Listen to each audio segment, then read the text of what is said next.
Hello and नमस्कार, दोस्तों Rishabh Singh and you are watching current affairs part by the 247।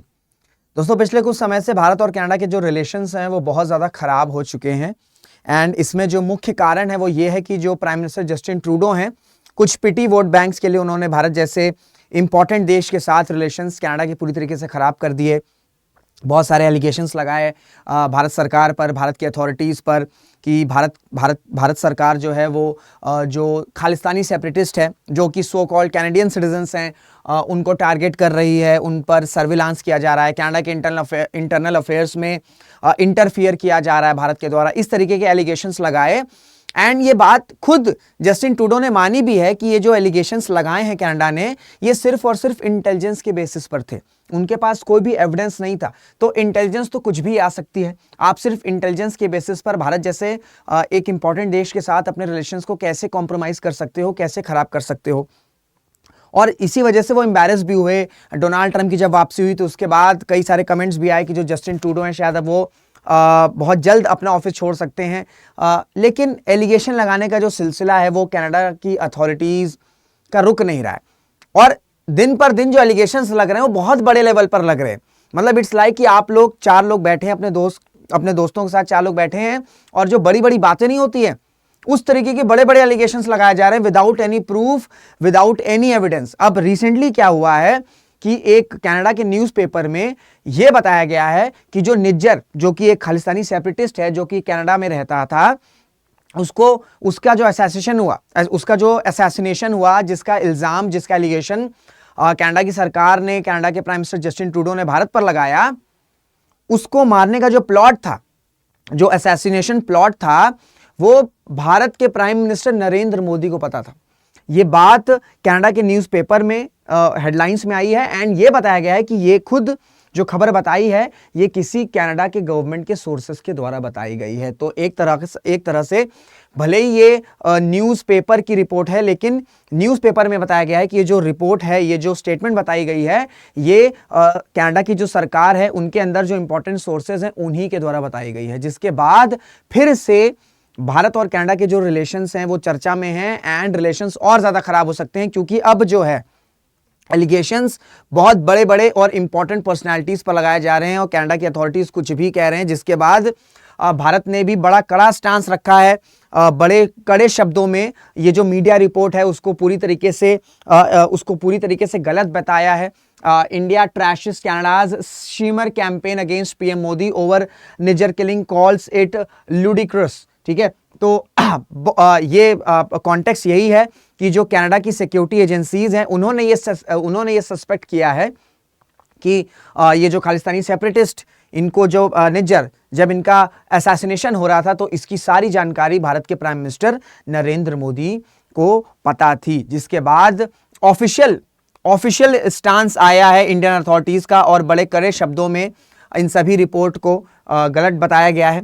In response to queries regarding a report in Canadian media, the official spokesperson Shri Randhir Jaiswal said, we do not normally comment on media reports. ज़्यादातर हम, भारत जो सरकार है वो media reports पर नहीं comment करती क्योंकि मीडिया इस तरह की खबरें छाप देती है। However, such ludicrous statements made to a newspaper purportedly by a Canadian government source, ठीक है, तो ये जो अखबार में खबर छपी है, ये अखबार में जो खबर छपी है कि निज्जर की जो किलिंग हुई उसकी जो प्लॉट की जानकारी वो प्राइम मिनिस्टर मोदी के पास थी, ये खुद कनाडा की सरकार में कोई सोर्स है, उन्होंने बताया। Should be dismissed with the contempt they deserve. Shimmer campaigns like this only further damage. Statement देखिए, only further damage our already strained ties. मतलब भारत सरकार ये मान रही है, भारत सरकार ये कह रही है कि भाई ऑलरेडी आपने जो एलिगेशंस लगाए हैं उससे भारत और कनाडा के रिलेशंस को आपने अच्छा खासा डैमेज कर दिया है। अब आप अगर इस तरीके के कैंपेन्स रन करोगे, ठीक है, इस तरीके के अगर कैंपेन्स रन करोगे without any basis, without any proof, without any evidence, तो रिलेशंस और ज्यादा खराब हो जाएंगे, जो शायद फिर रिपेयर भी ना हो सके। ठीक है, देखिए डिप्लोमेटिक टेंशंस तब से ही स्टार्ट है जब से जो खालिस्तानी सेपरेटिस्ट है निज्जर, इनका असैसिनेशन हुआ। कनाडा की अथॉरिटीज ने, जस्टिन ट्रूडो ने ये सारा इल्जाम भारत सरकार पर लगा दिया, भारत के एजेंट्स पर लगा दिया।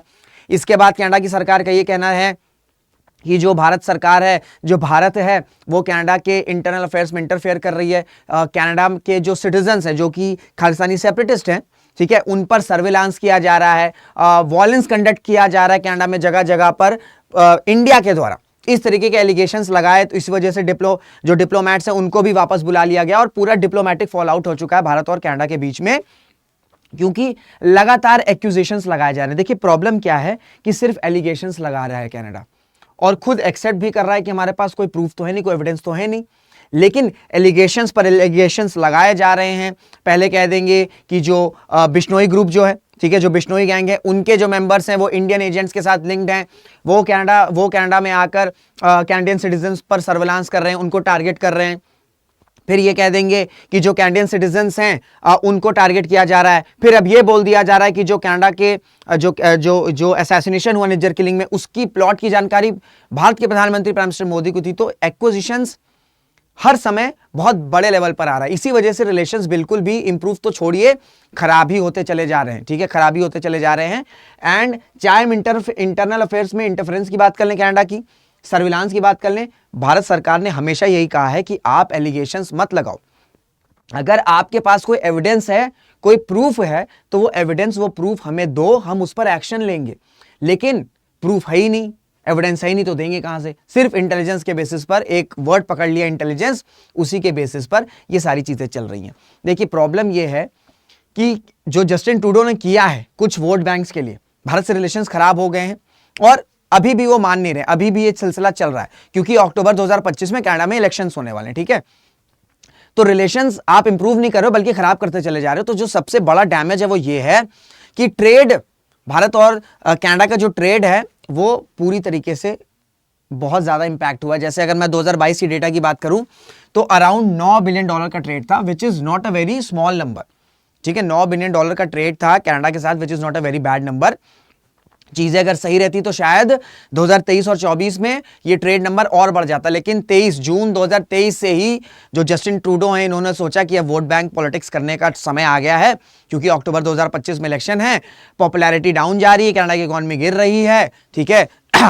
वो सारी चीजों को रिपेयर करने के बजाय क्या करते हैं, हम एक्सटर्नल इश्यूज पर खेलते हैं एंड वोट हासिल कर लेंगे। लेकिन अब देखते हैं कि इलेक्शन का रिजल्ट क्या आता है।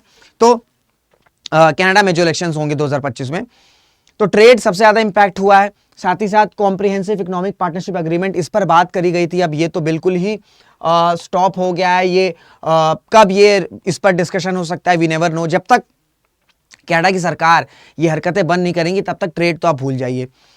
बिलियंस ऑफ डॉलर्स का जो ट्रेड है वो ऑलमोस्ट जो है वो खत्म हो चुका है, निल हो चुका है। प्लस जो कनाडा के सिटीजन, जो इंडियन डायस्पोरा हैं, जो हिंदू कम्युनिटी के लोग कनाडा में रह रहे हैं, उन पे भी बहुत ज्यादा थ्रेटनिंग है, उन पर भी बहुत ज्यादा थ्रेट है। क्योंकि अभी आपने देखा कि ये जो खालिस्तानी सेपरेटिस्ट हैं, जिनको फुल फ्रीडम दी गई है कनाडा में, उन्होंने क्या किया, उन्होंने जो मंदिर हैं, जो डिवोटीज हैं, हिंदू डिवोटीज हैं, उन पर अटैक किया। तो इसी वजह से कंसर्न बना हुआ है कि अगर रिलेशंस इस तरीके से खराब होते चले जाएंगे तो जो ट्रेड है वो तो है ही, वो तो इंपैक्ट होगा ही होगा। साथ ही साथ जो इंडियन डायस्पोरा है, जो हिंदू कम्युनिटी के लोग हैं, जो सिख कम्युनिटी के लोग हैं, जो बहुत सालों से भाईचारा के साथ रह रहे हैं, पीस के साथ रह रहे हैं, उस पीस को डिस्टर्ब करने की कोशिश की जा रही है कनाडा में, एंड उसका रिपरकशन भारत में हो, इसका एक लार्जर प्लान है। तो इसी वजह से बहुत चिंता का विषय है। डिप्लोमेटिक रिलेशंस तो फॉल आउट हो ही रहे हो रहे, इसका इंपैक्ट भारत की सिक्योरिटी पर भी आ रहा है, देखने को मिल रहा है। तो इसके रिगार्डिंग और भी कोई अपडेट आएगी तो आपको इस चैनल पर मिल जाएगी, तो इसी वजह से चैनल को अपडेट कर लीजिए। इस वीडियो में यहीं तक, आई होप आपको सारी चीज़ें क्लियर हो गई होंगी। अगर वीडियोस अच्छी लगती है तो इसे लाइक करिएगा, शेयर करिएगा, कमेंट जरूर से करिएगा, एंड चैनल को सब्सक्राइब भी कर लीजिएगा। तो इसी के साथ वीडियो को एंड करते हैं, मुलाकात करेंगे अगले वीडियो में। जय हिंद, जय भारत।